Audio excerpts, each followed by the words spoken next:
Fondo Multie de BF1, ganador primer lugar del premio Morningstar, presenta.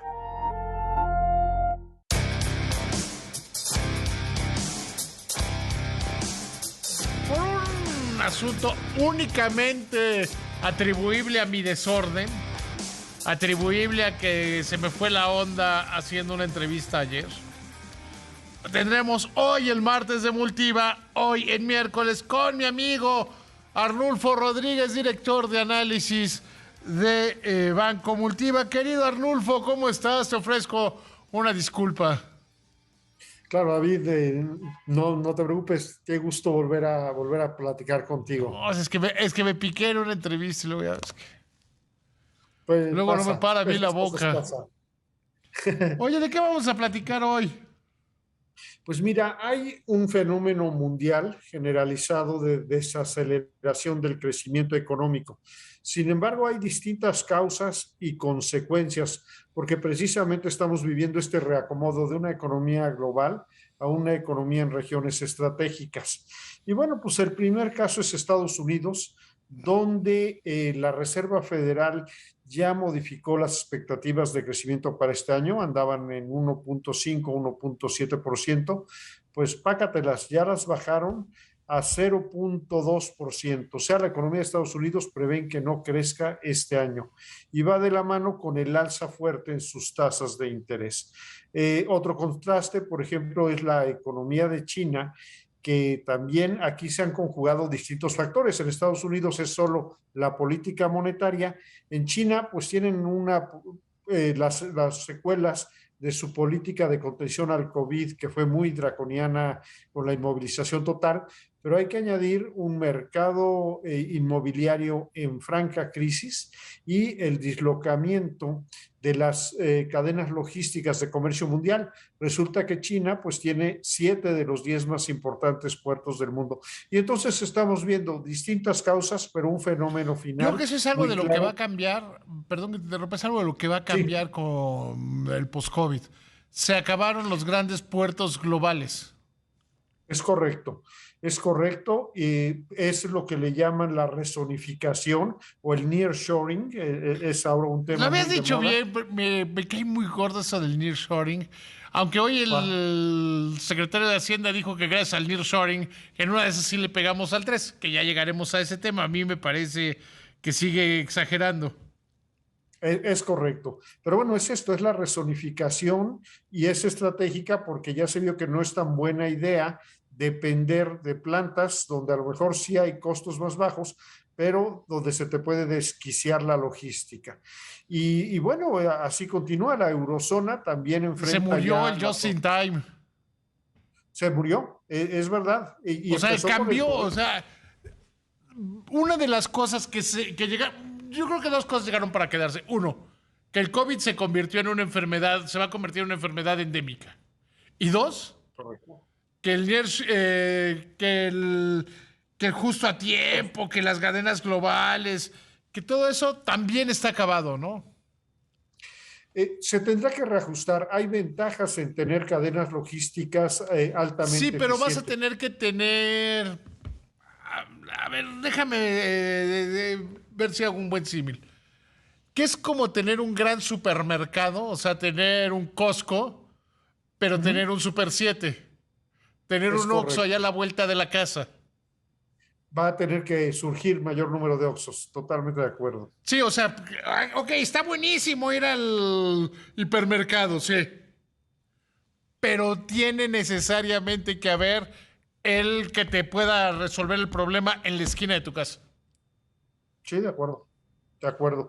Vas a volver a tener mayores costos de almacenamiento. Vas a volver a tener, pues que no plantas, sino bodegas en los puertos, cosa que ya iba en declive porque era bajar los containers, subir los otros y vámonos. Pero esto efectivamente es una de las secuelas económicas importantes de estos 2-3 años de crisis.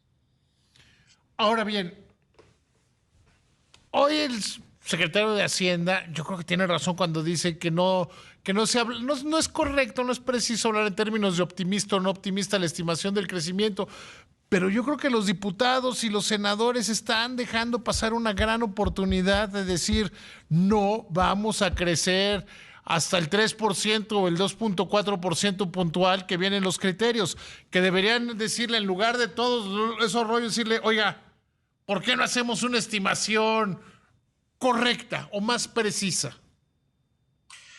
Totalmente de acuerdo. Es un tema delicado porque, primero, la diferencia entre el pronóstico de Hacienda y el consenso del mercado es del doble. O sea, el crecimiento para el próximo año, de acuerdo con Hacienda, será de 3%, el consenso del mercado sería de 1.5%.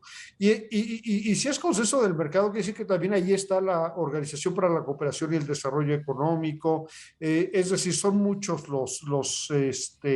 las mediciones que apuntan en esta dirección. Y el tema de fondo es, pues si no creces tanto, se te cae la recaudación fiscal y puede haber un problema de tener que reducir el gasto drásticamente o, dado que los impuestos pues ya estarán aprobados y no se podrían modificar tan fácil, subir las tarifas, por ejemplo, la gasolina de forma rápida o las tarifas eléctricas. ¿Para qué? Para compensar la caída en los ingresos gubernamentales.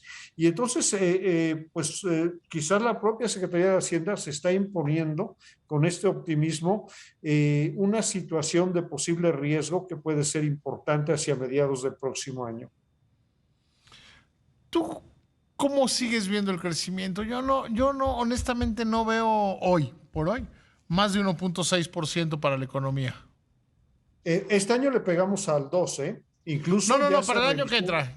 Este año, sí, yo creo que va a estar ahí 2-1, 2-2, ¿no? Es probable. El próximo año estaríamos sobre unos 5, ese es nuestro pronóstico, y converge con lo que levanta en su encuesta el Banco de México. Entonces, sí, como te digo, es que no es mal crecimiento, porque mientras Estados Unidos se va a ir para abajo a un 1.5 desde un 2 este año, pues México bajaría ese medio puntito.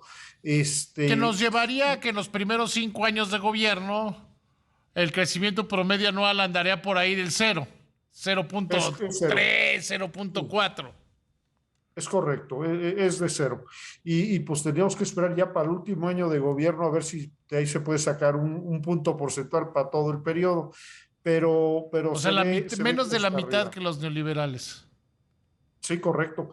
Pero además con una preocupación, si efectivamente se le cae la recaudación fiscal a la Secretaría de Hacienda y tienen que ajustar el gasto, pues se da un círculo perverso porque el gasto es componente de la oferta en la economía y se cae el Producto Interno Bruto. Entonces podríamos tener pues crecimiento incluso de 0 el próximo año si no logran mantener esa recaudación fiscal de forma Por eso importante. Hoy el presidente dice que entre 20 y 30 empresas le deben 100 mil millones de pesos al fisco.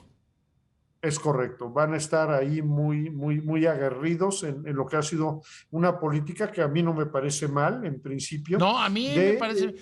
¿Y te acuerdas que hace como 3, 4 semanas, ¿no? Como 4 o 5 semanas, entrevisté a Raquel Buenrostro y me dijo, fiscalizamos a 1,000 grandes empresas por año y hay 12,000. Sí. O sea que hay de dónde reponer o mantener esa recaudación fiscal. Ese es un dato tranquilizador, en principio. Sí, y es por eso, porque el presidente va a volver a ese mismo expediente, aunque en la contra yo te diría, cuando tienes un sobrepeso muy grande, pues los primeros kilos son muy fáciles de bajar. Los últimos ya no, para llegar al peso ideal. Y creo yo que ya no hay tantos tan fáciles de corregir fiscalmente, ¿no? Seguramente, sí, la parte sustancial pues ya fue por allí. Y cerrando la pinza, pues el gasto público no está teniendo la derrama económica que debería. Es decir, este gasto, por ejemplo, en la refinería de Dos Bocas, pues sí te está dando algún desarrollo regional, pero no tiene el arrastre que tendría generalizado en la economía y así otros proyectos. Y tampoco distintos. El Tren Maya y ninguno de los grandes proyectos. Querido amigo, nada más un número. El jueves se conoce la decisión de política monetaria. ¿cuánto va a aumentar la tasa de referencia? 75 y debería de ser un punto porcentual. 75 puntos base yo creo que es lo que van a dar. La verdad, tendrían que ir por un punto porcentual para enviar un mensaje contundente de compromiso para controlar la inflación. Totalmente de acuerdo contigo. Nos escuchamos el próximo martes. Querido amigo, que te vaya muy bien a ustedes. Sean felices. Nos vemos al rato. Fondo Multi-E BF1, ganador primer lugar del premio Morningstar, presentó.